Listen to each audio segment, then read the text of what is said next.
ദൈവമനുഷ്യൻ്റെ സ്നേഹഗീത അധ്യായം 86.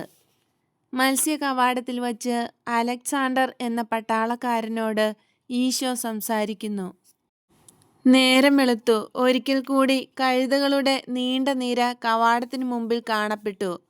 കവാടം ഇനിയും തുറന്നിട്ടില്ല. ജോണിനോടും സൈമണോടുമൊപ്പം ഈശോ നിൽക്കുകയാണ്. ചില കച്ചവടക്കാർ ഈശോയെ തിരിച്ചറിഞ്ഞ് ചുറ്റും കൂടിയിട്ടുണ്ട്. കതക് തുറന്ന് ഈശോയെ കണ്ടപ്പോൾ കാവൽക്കാരിൽ ഒരാൾ ഓടി ഈശോയുടെ അടുത്തെത്തി. ഗലീലയക്കാരാ, നമസ്കാരം. ബഹളം കൂട്ടുന്ന ഈ ജനത്തോട് ഒന്നടങ്ങിയിരിക്കാൻ പറയൂ. അവർക്ക് ഞങ്ങളെപ്പറ്റിയാണ് പരാതി. ഞങ്ങളെ ശപിക്കുകയും ഞങ്ങൾ പറയുന്നത് അനുസരിക്കാതിരിക്കുകയുമാണ് അവർ ചെയ്യുന്നത്. ഇത് അവരുടെ ആരാധനയുടെ ഭാഗമാണ് എന്നാണ് അവർ പറയുന്നത്. ധിക്കാരത്തിലാണ് അവരുടെ മതവിശ്വാസം ഊന്നി നിൽക്കുന്നതെങ്കിൽ അതെന്ത് മതവിശ്വാസമാണ്? പ്രിയപ്പെട്ട സൈനിക, അവരോട് കുറെ ക്ഷമ കാട്ടൂ. ഇഷ്ടമില്ലാത്ത ഒരതിഥിയെ വീട്ടിൽ പൊറുപ്പിക്കേണ്ടി വരുന്നവരെ പോലെയാണ് ഈ ജനങ്ങൾ. പക്ഷേ അതിഥി അവരെക്കാൾ ശക്തനായതുകൊണ്ട് പുറത്താക്കാൻ പറ്റില്ല. പ്രതികാരം ചെയ്യാൻ അവർക്കുള്ള ആയുധം പരിഹാസമാണ്, നീണ്ട നാവാണ്. അത് ശരിയാണ്, പക്ഷേ ഞങ്ങളുടെ കടമ ഞങ്ങൾ നിർവഹിക്കണമല്ലോ. അതുകൊണ്ട് ഈ ജനത്തെ ഞങ്ങൾ ശിക്ഷിക്കുന്നു. അങ്ങനെ ഞങ്ങൾ കൂടുതൽ വേണ്ടാത്തവരാകുന്നു, വെറുക്കപ്പെടുന്ന അതിഥികളായിത്തീരുന്നു. നിങ്ങൾ പറയുന്നത് ശരിയാണ്, ചുമതല നിർവഹിക്കണം. പക്ഷേ മനുഷ്യത്വം കൈവിടാതെ അത് ചെയ്യണം. ഞാൻ അവരുടെ സ്ഥാനത്തായിരുന്നെങ്കിൽ എന്തു ചെയ്തേനെ എന്ന് നിങ്ങൾ സ്വയം ചോദിക്കണം. അപ്പോൾ നിങ്ങളെ അടക്കി ഭരിക്കുന്നവരോട് നിങ്ങൾക്ക് അനുകമ്പ തോന്നും. നിങ്ങൾ സംസാരിക്കുന്നത് കേൾക്കാൻ എനിക്കിഷ്ടമാണ്. നിങ്ങൾക്ക് അഹന്തയില്ല, ഞങ്ങളോട് പുച്ഛമില്ല. മറ്റ് പാലസ്തീൻകാർ ഞങ്ങളെ കാണുമ്പോൾ കാർക്കിച്ചു തുപ്പും. അവർക്ക് ഞങ്ങളെ കണ്ണെടുത്താൽ കണ്ടുകൂടാ. ഒരു സ്ത്രീയെ ഏർപ്പാടാക്കി തരുന്നതിനോ എന്തെങ്കിലും സാധനം വാങ്ങിക്കുമ്പോഴോ ഞങ്ങളെ പിഴിയാൻ അവർക്ക് സന്തോഷമാണ്. അപ്പോൾ റോമാക്കാരൻ്റെ സ്വർണത്തിന് പതിത്വമില്ല. സൈനിക, മനുഷ്യർക്ക് മാനുഷിക ദൗർബല്യങ്ങൾ കാണും. അതെ, ഒരു കുരങ്ങനേക്കാൾ നുണ പറയുന്നവനാണ് മനുഷ്യൻ. പാമ്പിനെ പോലെ കാലിനു കൊത്താൻ കാത്തിരിക്കുന്നവരുടെ ഇടയിൽ കഴിയുക വലിയ പ്രയാസമാണ്. ഞങ്ങൾക്കും വീടുണ്ട്, അമ്മമാരുണ്ട്, ഭാര്യമാരുണ്ട്, കുട്ടികളുണ്ട്.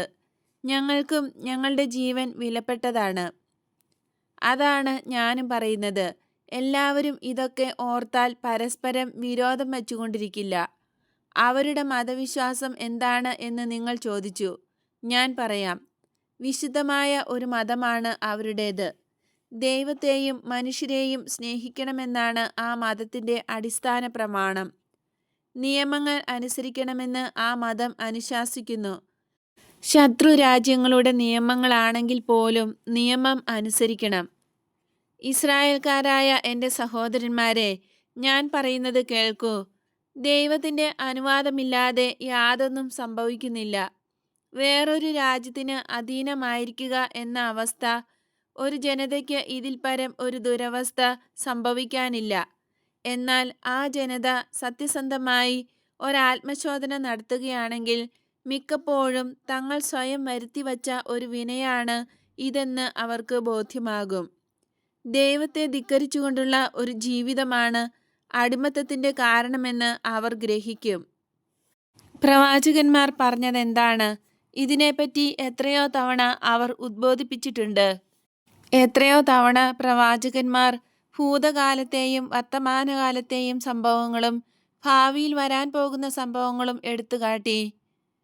ഭരണാധികാരി ഒരു ജനതയുടെ ശിക്ഷയാണ്.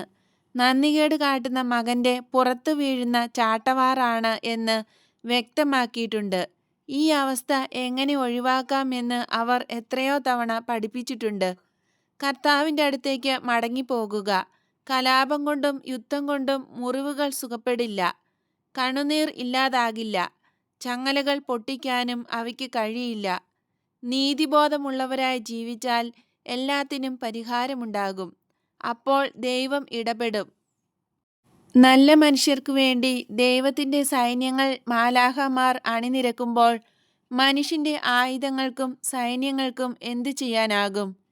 നമുക്ക് പ്രഹരമേറ്റോ?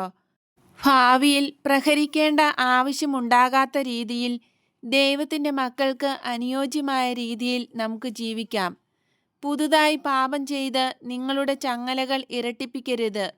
നിങ്ങളുടെ ജീവിതം കണ്ട് നിങ്ങൾക്ക് ഈശ്വരവിശ്വാസമില്ല, ദൈവത്തെ അറിയാത്ത ജനമാണ് നിങ്ങൾ എന്ന് പുറജാതിക്കാർ വിചാരിക്കാൻ ഇടയാക്കരുത്. ദൈവത്തിൽ നിന്ന് നേരിട്ട് നിയമസംഹിത സ്വീകരിച്ചവരാണ് നിങ്ങൾ. ആ നിയമത്തെ ആദരിക്കുവിൻ. ഇവർ നമ്മുടെ അധീനത്തിലായിരിക്കാം, പക്ഷേ നമ്മേക്കാൾ വലിയ ജനതയാണ് ഇത്. ഇവരുടെ മഹത്വം ആൾബലത്തെയോ പണത്തെയോ സൈനിക ശക്തിയെയോ അധികാരത്തെയോ ആസ്പദമാക്കിയുള്ളതല്ല. അവർ ദൈവത്തിൽ നിന്നുള്ളവരാണ് എന്നത്രേ അവരുടെ മഹത്വത്തിന് കാരണം. പരിശുദ്ധനും പരിപൂർണനും ശക്തനുമായ ഒരു ദൈവത്തിൻ്റെ ദൈവികമായ പിതൃത്വം ഇവിടെ പ്രകടമാണ്. ഒരു യഥാർത്ഥ ദൈവത്തിൻ്റെ അടയാളം ഇവിടെ കാണാൻ കഴിയും എന്ന് പറഞ്ഞ് റോമൻ ഭരണാധികാരികൾ നിങ്ങളുടെ ചങ്ങലകൾക്ക് മുമ്പിൽ കുമ്പിടുന്നതിന് ഇടയാകണം. അവർ അതേപ്പറ്റി ധ്യാനിക്കട്ടെ. അവരുടെ തെറ്റായ വിശ്വാസങ്ങൾ ഉപേക്ഷിച്ച് സത്യദൈവത്തെപ്പറ്റിയുള്ള സത്യം കണ്ടെത്തട്ടെ. ദൈവജനത്തിൻ്റെ ഭാഗമായ ഏതൊരാൾക്കും, അയാൾ എത്ര പാവപ്പെട്ടവനും അക്ഷരജ്ഞാനം ഇല്ലാത്തവനും ആയാലും, പുറജാതിക്കാരനെ തൻ്റെ ജീവിത മാതൃക വഴി പഠിപ്പിക്കാൻ കഴിയും. പരിശുദ്ധമായ ജീവിതവും സൽകൃത്യങ്ങളും പുറജാതിക്കാരോട് ദൈവത്തെപ്പറ്റി നടത്തുന്ന പ്രബോധനമായി തീരും. പൊയ്ക്കൊള്ളുക, നിങ്ങൾക്ക് സമാധാനം. യൂദാസ് വരാൻ താമസിക്കുന്നു, അതുപോലെ തന്നെ ഇടയന്മാരും. സൈമൺ പറഞ്ഞു. നിങ്ങൾ ആരെയെങ്കിലും കാണാൻ നിൽക്കുകയാണോ? ഈശോയുടെ പ്രസംഗം സശ്രദ്ധം കേട്ടുനിന്ന സൈനികൻ ചോദിച്ചു. എൻ്റെ ചില കൂട്ടുകാർ എത്താനുണ്ട്.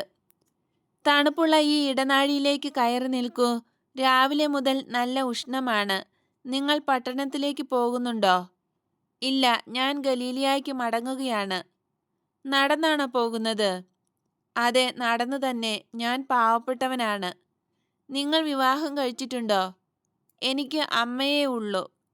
ഞാനും വരുന്നു. മറ്റുള്ളവർ ഞങ്ങളെ വെറുക്കുന്നത് പോലെ ഞങ്ങളെ വെറുക്കുന്നില്ലെങ്കിൽ, ഞങ്ങളോട് പുച്ഛമില്ലെങ്കിൽ. എനിക്ക് അപ്രിയമായി പാപം മാത്രമേ ഉള്ളൂ. സൈനികൻ ഈശോയെ സൂക്ഷിച്ചു നോക്കുന്നു. അയാൾ അത്ഭുതപ്പെടുകയും ചിന്താമഗ്നനാകുകയും ചെയ്യുന്നു. നിങ്ങളെക്കൊണ്ട് സർക്കാരിന് ഒരു ശല്യവും ഉണ്ടാകാൻ പോകുന്നില്ല. ഞങ്ങളുടെ വാൾ നിങ്ങൾക്കെതിരായി ഒരിക്കലും ഉയർത്തപ്പെടുകയില്ല. നിങ്ങൾ നല്ലവനാണ്, പക്ഷേ മറ്റുള്ളവർ. ഇടനാഴിയിലെ അരണ്ട വെളിച്ചത്തിലാണ് ഈശോ നിൽക്കുന്നത്. ജോൺ നഗരത്തിലേക്ക് നോക്കി നിൽക്കുന്നു. സൈമൺ കൂട്ടിയിട്ടിരിക്കുന്ന ഒരു കൽക്കൂനയുടെ പുറത്ത് ഇരിക്കുകയാണ്. നിങ്ങളുടെ പേര് എന്താണ്? ഈശോ. അത്ഭുതം പ്രവർത്തിക്കുന്ന ആള് നിങ്ങളാണ് അല്ലേ? മരിച്ചവരെ പോലും ഉയിർപ്പിക്കുന്ന ആള്. ഞാൻ വിചാരിച്ചു നിങ്ങൾ വെറുമൊരു മന്ത്രവാദിയാണെന്ന്. ഞങ്ങളുടെ ഇടയിലും മന്ത്രവാദികളുണ്ട്. ചിലരെല്ലാം മിടുക്കന്മാരാണ്, പക്ഷേ രോഗികളെ സുഖപ്പെടുത്താൻ അവർക്ക് പറ്റില്ല. നിങ്ങൾ എങ്ങനെയാണ് രോഗികളെ സുഖപ്പെടുത്തുന്നത്? ഈശോ പുഞ്ചിരിക്കുന്നതല്ലാതെ മറുപടിയൊന്നും പറയുന്നില്ല. നിങ്ങൾ മന്ത്രങ്ങൾ ഉരുവിടുന്നുണ്ടോ? മരിച്ചവരുടെ അസ്ഥികളിൽ നിന്നും മജ്ജയിൽ നിന്നും ഉണ്ടാക്കിയ തൈലമുണ്ടോ? പാമ്പുകളെ ചുട്ടെടുത്ത ഭസ്മമുണ്ടോ? പെരുമ്പാമ്പിൻ്റെ ഗുഹകളിൽ നിന്ന് ശേഖരിച്ച മായാജാല കല്ലുകളുണ്ടോ? ഇതൊന്നും എനിക്കില്ല. എൻ്റെ ശക്തി മാത്രമേ എനിക്കുള്ളൂ. അങ്ങനെയാണെങ്കിൽ നിങ്ങൾ ഒരു സിദ്ധനാണ്. ഞങ്ങളുടെ ഇടയിലും പുരോഹിതന്മാരും ദേവാലയത്തിൽ സേവനമനുഷ്ഠിക്കുന്ന കന്യകകളുമുണ്ട്. അവരിൽ ചിലർ അത്ഭുതങ്ങൾ പ്രവർത്തിക്കുന്നുണ്ട്. അവർ അവകാശപ്പെടുന്നത് ഏറ്റവും പരിശുദ്ധമായ ജീവിതം നയിക്കുന്നത് തങ്ങളാണ് എന്നത്രേ. യഥാർത്ഥത്തിൽ അവർ മറ്റുള്ളവരെക്കാൾ വഷളന്മാരാണ്. വിശ്വസിക്കാൻ കഴിയുമോ? പിന്നെ നിങ്ങൾ എന്തിനാണ് അവരെ ബഹുമാനിക്കുന്നത്? അത് റോമാക്കാരുടെ മതവിശ്വാസമായതുകൊണ്ട്. ഒരു പൗരൻ തൻ്റെ നാട്ടിലെ മതത്തെ ബഹുമാനിക്കുന്നില്ലെങ്കിൽ സീസറിനെ എങ്ങനെ ബഹുമാനിക്കും? മാതൃരാജ്യത്തെയും മറ്റു പലതിനെയും എങ്ങനെ ബഹുമാനിക്കും? ഈശോ സൈനികനെ സൂക്ഷിച്ചു നോക്കി. നീതിയുടെ മാർഗത്തിൽ നീ ഏറെ മുന്നേറിയിരിക്കുന്നു. മുമ്പോട്ട് പോയാൽ മതി. നിന്റെ ആത്മാവിന് ഉണ്ടെന്ന് സ്വയം തോന്നുന്നതും എന്നാൽ പേരറിഞ്ഞുകൂടാത്തതും അവ്യക്തവുമായ ഒന്നിനെ നീ കണ്ടെത്തും. ആത്മാവോ? അതെന്താണ്? നീ മരിക്കുമ്പോൾ എങ്ങോട്ടാണ് പോകുന്നത്? ആർക്കറിയാം, എനിക്കറിഞ്ഞുകൂടാ. ഞാൻ ഒരു ധീര പരാക്രമിയായി മരിച്ചാൽ അങ്ങനെയുള്ളവർക്ക് പ്രത്യേകമൊരുക്കുന്ന ചിതയിലേക്ക്. ഞാൻ ഒരു പാവപ്പെട്ടവനും നിസ്സാരനുമാണെങ്കിൽ എന്നെ ഒരു കുഴിയിലിട്ട് മൂടും, അല്ലെങ്കിൽ വഴിയരികിൽ കിടന്ന് അഴുകും. ഇത് നിന്റെ ശരീരത്തെ മാത്രം ബാധിക്കുന്ന കാര്യമാണ്. നിന്റെ ആത്മാവ് എവിടെ പോകും? എല്ലാ മനുഷ്യർക്കും ആത്മാവുണ്ടോ? അതോ എലീസയത്തിലെ പൂന്തോട്ടത്തിലെത്താൻ ജൂപ്പിറ്റർ വിധിച്ചിട്ടുള്ളവർക്ക് മാത്രമേ ആത്മാവുള്ളുവോ എന്ന് എനിക്കറിയില്ല. എലീസയത്തിൽ പോകുന്നവർക്ക് ഈ ഭൂമിയിലും ആനന്ദമയമായ ഒരു ജീവിതമുണ്ട്. ചിലരെ ജൂപ്പിറ്റർ നേരെ ഒളിമ്പസ് മലയിലേക്ക് കൊണ്ടുപോകുന്നു. റോമുളസിന് സംഭവിച്ചത് അതാണ്. ഓരോ മനുഷ്യനും ഒരാത്മാവുണ്ട്. ജന്തുക്കളിൽ നിന്നും മനുഷ്യനെ വേർതിരിക്കുന്നത് ഈ ആത്മാവാണ്. ഒരു കുതിരയോ പക്ഷിയോ മീനോ ആകാൻ നിനക്ക് ആഗ്രഹമുണ്ടോ? ഇതിനെല്ലാം മാംസമേ ഉള്ളൂ. മരണമടഞ്ഞാലുടൻ പട്ടുപോകുന്ന മാംസം. ഇല്ല, ഞാൻ ഒരു മനുഷ്യനാണ്. എനിക്ക് മനുഷ്യനായി കഴിയാനാണ് ഇഷ്ടം. നിന്നെ ഒരു മനുഷ്യനാക്കുന്നത് നിന്റെ ആത്മാവാണ്. ആത്മാവില്ലെങ്കിൽ നീ ഒരു വെറും ജന്തു മാത്രമായിരിക്കും. സംസാരിക്കുന്ന ഒരു ജന്തു. ഈ ആത്മാവ് എവിടെയാണ്? അത് എങ്ങനെ ഇരിക്കും? അതിന് രൂപമില്ല, പക്ഷേ അതിന് അസ്തിത്വമുണ്ട്. അത് ലോകം സൃഷ്ടിച്ച ദൈവത്തിൽ നിന്ന് വരുന്നു. ശരീരം മരിക്കുമ്പോൾ ദൈവത്തിങ്കലേക്ക് മടങ്ങിപ്പോകുന്നു. നിങ്ങളുടെ വിശ്വാസമനുസരിച്ച് ഇസ്രായേലിലെ ദൈവത്തിൽ നിന്നാണോ ആത്മാവ് വരുന്നത്? ലോകത്തിന്റെ സ്രഷ്ടാവും നാഥനുമായ ഏക ദൈവത്തിൽ നിന്നും, നിത്യനും സർവശക്തനുമായ ദൈവത്തിൽ നിന്ന്.